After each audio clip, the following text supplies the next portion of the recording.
Innovative di Hatiku represents a slogan that focuses on prioritizing community and future students, especially from the B40 groups. The spirit that arises from this slogan is to continue the effort to always give and help the community and prospective students in need. This slogan should remain a principle in every innovative citizen, so that this slogan is spoken in every community throughout the state in Malaysia, and make innovative as the main option to pursue higher education.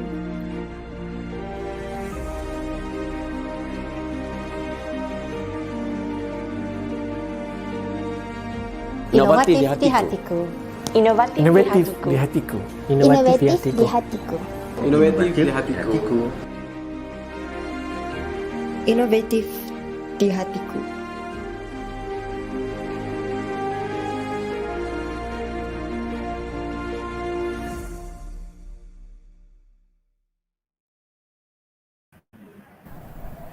Hi, good evening, Miss Haashini. How are you?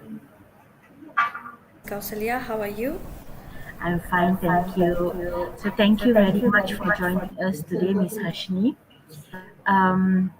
So our life today is all about business and its future, right? Okay, so before we even start to the questions, can you please tell us more about you? First of all, I would like to thank you for choosing me and giving me this opportunity. It means a lot. All right, to answer to your question, okay, my name is Haashini, daughter of Karithikeyan. I'm married and with 2 kids. And currently being a housewife plus doing my business. That's it. Okay, so Miss Haashini, before you started this, have you ever worked somewhere else in another industry, or you are always with this business line? 20 years old girl in Langkawi. And in the hotel line, I worked as a telephone operator. Then I grew up, I grew the ladder, I went up to the call center manager, and my final post in the hotel was night audit manager.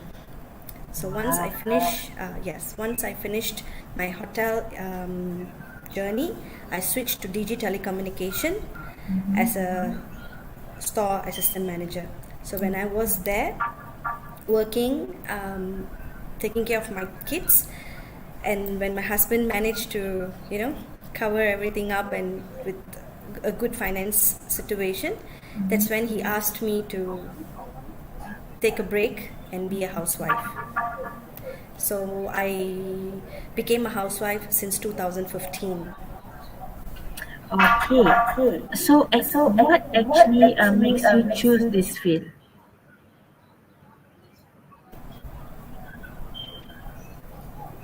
You mean the business line? Yes. All right. Okay. First of all, as I mentioned earlier, I was a working woman. I loved working. I loved generating my income for myself, being an independent lady who stands by her own whatever income she has, though even it's a little one or whatever it is. But then when I became a housewife, I was very happy, but at the same time I wanted to be independent, do not want to be dependent, and also burdening my husband in any way. Eventually he is such a good support to me. He has been the pillar of my strength, I would say, but somehow I didn't want to burden him in whatever things that I want. And another way, to buy him a gift, I can't be using his money, right? Yes. So so that made me to try to do some small businesses, where I started selling small vials, perfumes, some oils, and this and that. That's how I started gradually into this online businesses. Okay, so basically when you actually started this business? Okay, 2014 I was still working with Digi Telecommunication, but I wanted to have a side income. That's when I started my online business, where I started selling clothing from India. And I used to travel to India to collect the items and then start selling it over here. So basically, to answer to your question, 2014 I started involving myself into this business.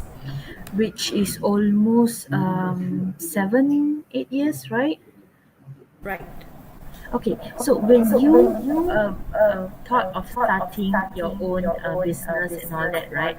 Do you have any particular mission with you, like this is what I want to be? Because when like with this conversation, I feel that you are such an independent woman, right?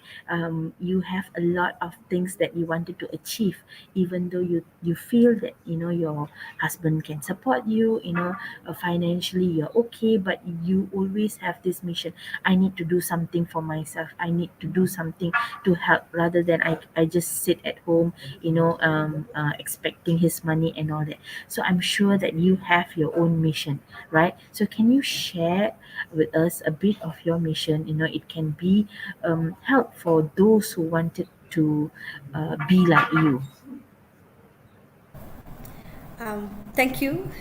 I feel humbled. Actually, yes. Nothing much. Being a housewife, literally, even now, I don't own a company. I don't have a big store by myself or what. But my mission for myself is to be an independent woman. It's not that I'm not trusting or I'm like degrading someone. It's just that being independent is all what I wanted since very long time. And I grew, as I said, I grew from a telephone operator until to 5-6 digit salary that I was earning before I became a housewife. So from being earning so good in literally back in 2015, earning like 5 digit, it's a big thing. All right, and making a decision to become a housewife is also a big thing, right? So with that, when I became a housewife, I literally wanted to keep myself occupied so that I don't get bored of the decision that I made, and also to earn certain pocket money for myself. So my mission, to conclude, is to be, how do I say, to be an example to most of the housewives who feel that they can't go out, they can't earn money. They can literally earn from where they are, as long as the motivation is there within them, as long as they are willing to explore. And the most important thing is, do not give up, and also try to find a shortcut to reach their goal. No, that's a big no. So that is the main thing that I feel it is what I have to do and what I'm doing now. Especially during this PKP, right? You can see a lot of businesses blooming. Housewives are doing business, school students doing businesses. As when the online platform, you have a lot of online platform. You open up. It's like quite easy for everybody to reach you. Compared to when you started, not so much of platform for you to advertise your business. Correct me if I'm wrong. Like with this, like 2 3 years back, a lot of platforms are open and all that, right? So for you, how do you actually advertise your business compared to the one that you started back into 2014 and now? Okay. My only online platform medium that I do is Facebook and my WhatsApp status. I'm not even active in my Instagram. I do not have a business Twitter account. No, nothing. I'm still the kind of an old school person where I'm not too good in exploring myself. Yes, I remember. Now I'm trying to explore myself into TikTok because I think there's a lot of viewers in TikTok. So back in 2014, I opened a page and I tried introducing my products in the page. But again, as you mentioned previously, they didn't have the certain areas or certain community pages back then, like what you're saying now. In 2-3 years back, it's like too many platforms, or in Facebook itself we can start promoting in this community or this place or this area and those kind of things. So my only way of promoting is, as soon as when I finish my whatever I sell or I service, I will make sure I'll upload in my Facebook, my status, and the TikTok, especially with my customers' testimony, which makes it more making what do I say? It convinces the other side of people that my service is fine. So that's how I promote myself. Yeah, I think TikTok is also growing now. A lot of people using TikToks. Maybe like we are still left behind with this TikTok. I think kids started using TikTok, and I even heard that people love to view or watch all these TikTok videos and all that. So I think it's time for you to venture into TikTok as well. Okay, so all right.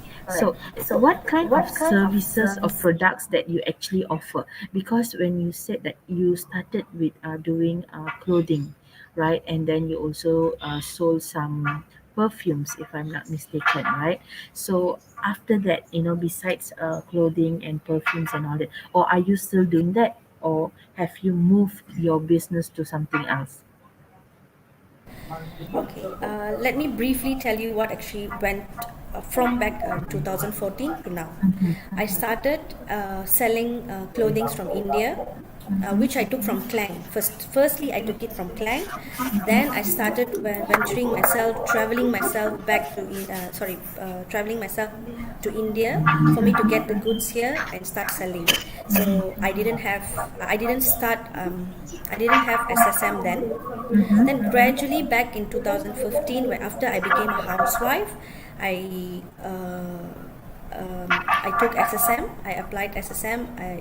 I got the SSM. Started to do my business, where I used to sell oils, the massage oils. I used to sell these pots, like the pressure cooker, those kind of Indian kinds of pots, the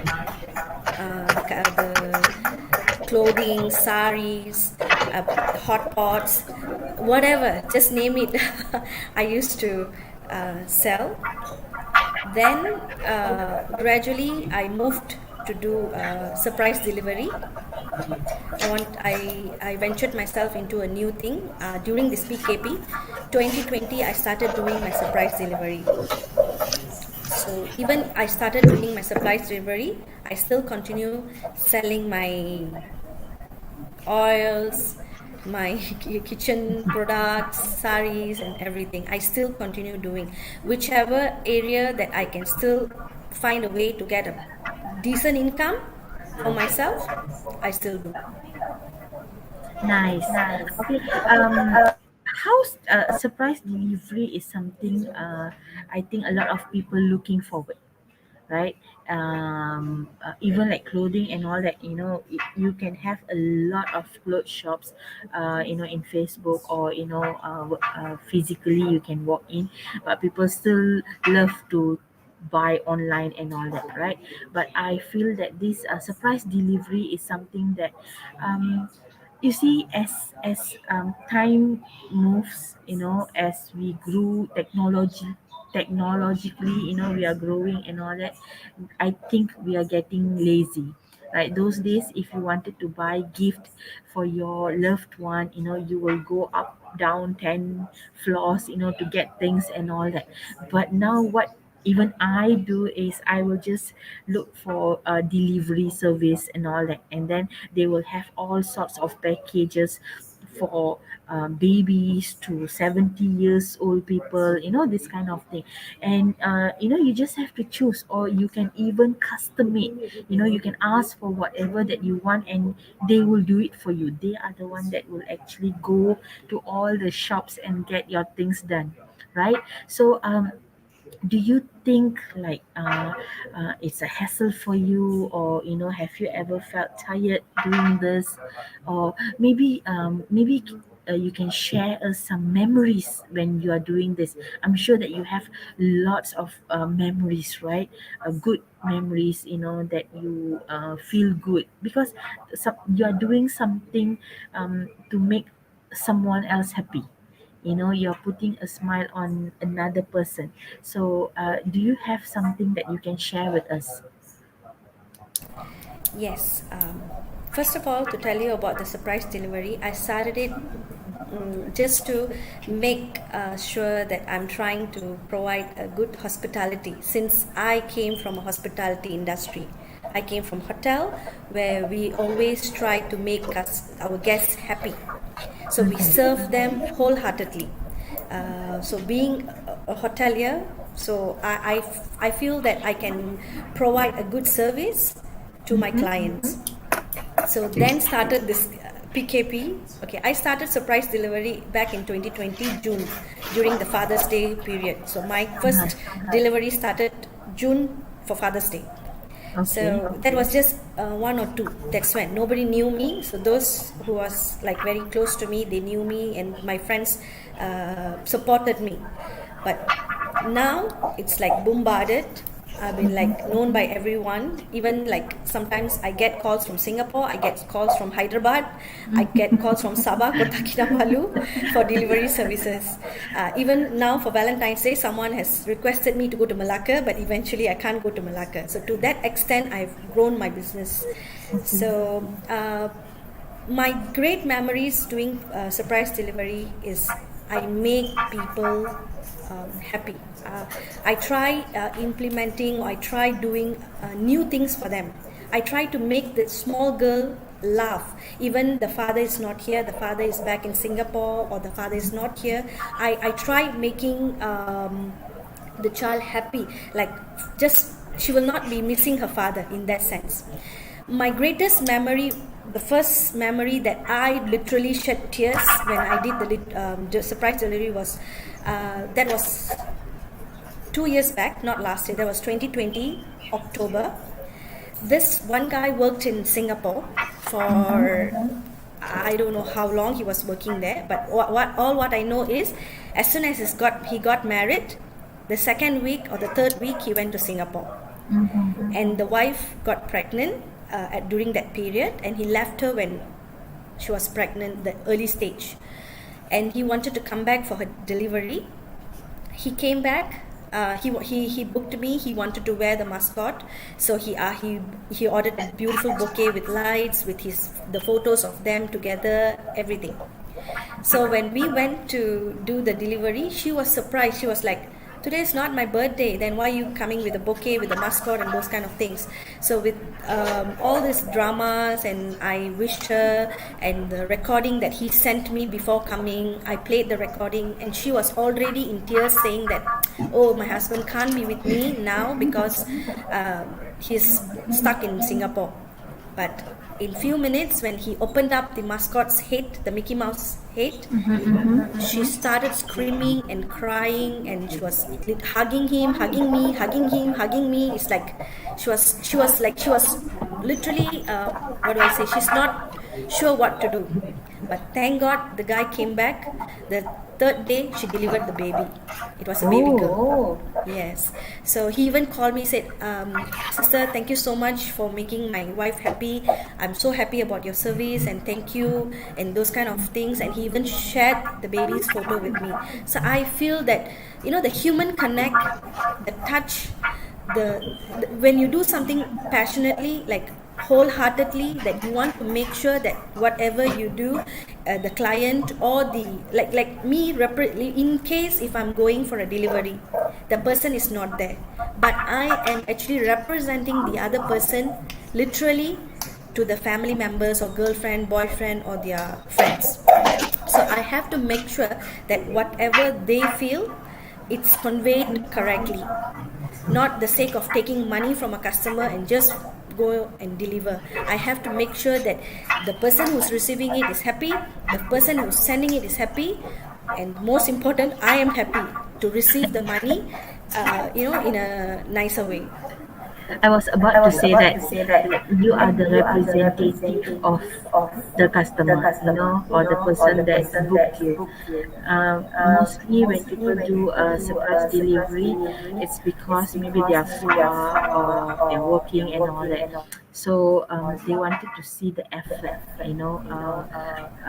that they put in you, like through you, I would say that. Okay, so any funny incidents besides emotional? Do you have any funny incidents that you cannot forget? Actually, there's a lot of funny incidents happen, but by fluke, I cannot remember anything. But what I know is there was a time that my mascot wanted to squat and give the girl a bouquet, and eventually the mascot guy fell, like Humpty Dumpty, trembled. He trembled, but he managed it. He just got up and started rubbing his bum and trying to make a funny expression, and then he finished it. So those kind of funny activities, yes. And there was also one time that I went to do a Mother's Day delivery to one very old auntie. She was an ex-Navy officer, a very higher position auntie. I can't remember what position she was holding, but she didn't even let me in until I had to convince her, this is literally yours. Usually we go inside and then only we will mention who has sent. But to that part, I have to inform her that this so and so has sent this to you because this is Mother's Day, and she didn't even remember that day was a Mother's Day. So that kind of little funny moments. Maybe it's because a lot of scammers, right? True. Especially towards older people. So I think they are being extra careful. Yeah. We cannot even tell that do I look like a thief, because we don't know how the thief look like, right? So it's good that they took extra precaution before something bad happened. Okay, so you have grown, from literally a small business to someone that people call you from Singapore, from India, out of Malaysia, from Singapore, from India, from Hyderabad, and all that. Do you have any plans to actually venture? But I don't know, how do you venture? Do you have any plans to venture or make your business bigger, or you're happy as a small entrepreneur? Literally, I'm very happy to what I'm doing now because I'm able to be a very good mother. I won't say that I'm a very good mother, yes, but I will try to manage my children at the same time my business. If I expand more, then I have to have more employees. I have to get myself involved in many things. So which is gonna affect me being a mother to my children, which that is my priority, and that is also a reason for me to drive to find more money for their future. So I do not want to sacrifice being a mother. I do not want to sacrifice them with comparing with my business. So I give priority to my children and my husband. Okay. All right, Miss Haashini, my last question before we end the session. Do you have any advice or any tips, I would say, for those who wanted to start up their own business? You started from a different industry, which is you are from hospitality industry, and then you became a housewife, and then you started up your own business. Okay, so I'm sure there's a lot of housewife mothers, or even students, or anybody, that they might have a thought, okay, I would like to do business, but I don't know how, or I might not know if I can do it. What if I quit halfway? So a lot of people might have that kind of questions going on in their mind, right? They might have the fear, whether I can do this or not, whether I should do this or not. They might have certain talents, right? But they are so afraid to put their leg into that particular field, right? So do you have any tips or advice for those who wanted to venture into business? Um, everyone has their own talent, and everyone have their own situation where they are financially weak, they are financially stable, they have support from the siblings or husband or parents, or they might not have. So it varies, okay? But being a housewife, being a woman who loves to encourage me, I would say do not give up in whatever you do. Try until you succeed. Make sure that you don't give up halfway. That's what I didn't do. I have never done that. I have literally tried all my level best to achieve what I wanted. If, let's say, example, if I'm not taking up your time, if let's say I want to achieve this amount of income at that particular month, I will make sure I drive, I promote, or I will go after that budget or whatever plan that I had. If it exceeds, I'll be the most happiest person. If it doesn't, I don't give up. I'll still try the next month. That's what I do. So being a housewife who to manage my children, my husband, and my family, do not give up. Balance it up nicely. Have your particular time that what you're going to spend, when you're going to spend time with your family, and also your business. Obviously, your rest, your sleep, your health is also it also plays a bigger role, but somehow try to manage it. It is within you, it's within us. If we don't want to try, if we ourselves do not want to give us an opportunity to explore or do something, others will never ever give you the opportunity. That's what I believe and I see myself. And there's one golden rule from Four Seasons back in my previous company. It's a very it's a very good rule that I always implement in my daily life is treat others as how you would like to be treated. Exactly. So when you are expecting others to treat you better, you have to treat yourself better too. Don't only expect from outside. Within you, you have to treat or make sure that whatever you want, you do it right, so others will be appreciating you or giving you the opportunity or trust you. Nice. That line actually hit me a bit. Okay, that I have to treat myself better also, like proper sleep and all that. Then only I can treat someone else better, right? If myself also, not feeling good, not in a good shape and all that, then how am I supposed to give my service to others, right? Okay. Thank you very much, Miss Haashini. We have come to the end of this session. Once again, I would like to say thank you very much for your time. I know that you're quite busy, but upon my request, you immediately agreed. All right, so I wish you all the very best for your business and whatever that you are doing. All right, so that's all for today. You take care and thank you very much. Thank you to you too as well for choosing me, and I feel humbled for that as well. Thank you. Thank you. Bye-bye. Goodbye. Saya Cik Am, Senior Counselor, inovatif di hatiku. Hai, saya Aiza, inovatif di hatiku. Saya Yahurin Muhammad Yasin, inovatif di hatiku. Hai, nama saya Kana, inovatif di hatiku. Saya Aini, inovatif di hatiku. Saya Arisha, inovatif di hatiku.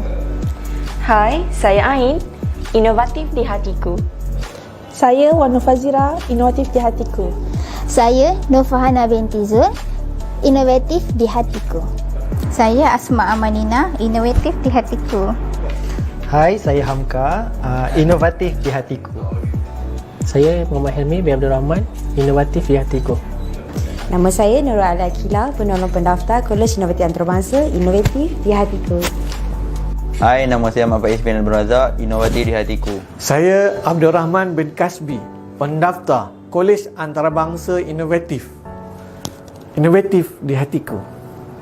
Inovatif di Hatiku.